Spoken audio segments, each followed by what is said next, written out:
Seguimos com análises de economia. Afinal, o presidente Lula anunciou hoje a criação de um grupo de discussão justamente para tratar de uma política permanente de valorização do salário mínimo. Luiz Arthur Nogueira já está com a gente, vai trazer suas análises e também avaliações acerca dessa possibilidade, de discutir o valor do salário mínimo. Luiz, seja muito bem-vindo, queria te ouvir.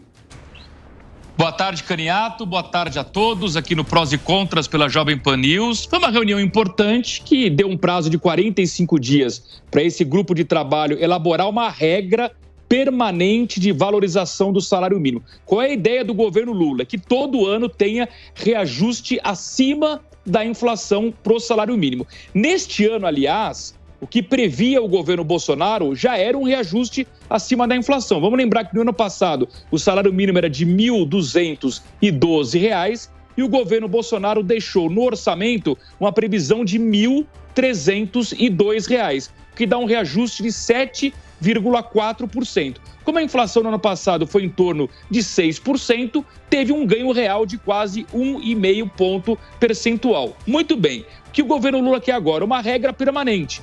Provavelmente vai repetir aquela regra que prevaleceu na década passada, que era a seguinte: a inflação do ano anterior mais a variação do PIB, o crescimento econômico de 2 anos antes. Essa é uma proposta que será debatida por esse grupo nos próximos 45 dias e aí o presidente Lula ele vai bater o martelo sobre essa regra. O que disse o presidente Lula hoje? E quando você valoriza o salário mínimo, você dá um reajuste acima da inflação, você acaba distribuindo renda para a sociedade. Eu concordo com ele, isso é positivo. Mas muito cuidado, porque há um limite do que você pode dar de reajuste para o salário mínimo. Primeiro, porque o setor privado não consegue absorver reajustes muito altos e nem o setor público. A gente precisa lembrar, Caniato, que quase 70% de todos os aposentados do INSS recebem o piso. E o piso é justamente o salário mínimo. Quando você dá um reajuste muito alto para o salário mínimo, você onera as contas da Previdência.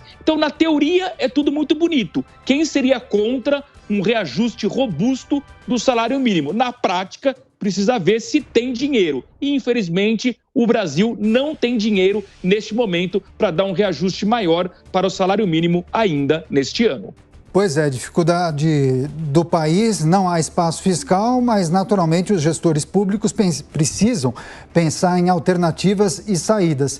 Tratávamos há pouco, inclusive, viu, Luiz, dessa possibilidade adiantada por Tarcísio de Freitas, governador de São Paulo, de avançar com a privatização da Sabesp. Ele chegou a falar em datas, inclusive, que esse processo seria realizado até o final do ano que vem, final de 2024.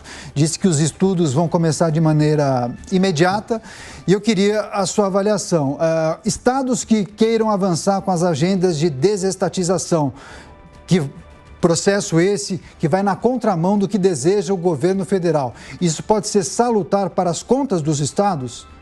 Com certeza, Caniato. Eu acho que o caminho correto é buscar privatizações e atrair o capital privado para investimentos. Acho que esse exemplo aqui do estado de São Paulo, o governador Tarcísio de Freitas, ele é emblemático, porque estamos falando do estado mais rico do país, que tem muito dinheiro, mas ainda assim não consegue resolver todos os problemas de infraestrutura. Então, atrair o capital privado para saneamento, como nesse caso da Sabesp, é positivo. Atrair capital privado para as rodovias é positivo, para os aeroportos, para o Porto de Santos, ou seja, tudo que o governo de São Paulo puder atrair o capital privado é ótimo. Primeiro porque vai melhorar a infraestrutura do estado, vai movimentar a economia com grandes obras. A gente sabe que a construção civil é uma grande geradora de empregos, então vai melhorar a renda também no estado de São Paulo. E por fim, Caniato, toda vez que qualquer governante abre mão de uma estatal, abre mão de um serviço e passa para o setor privado, ele tem 3 ganhos.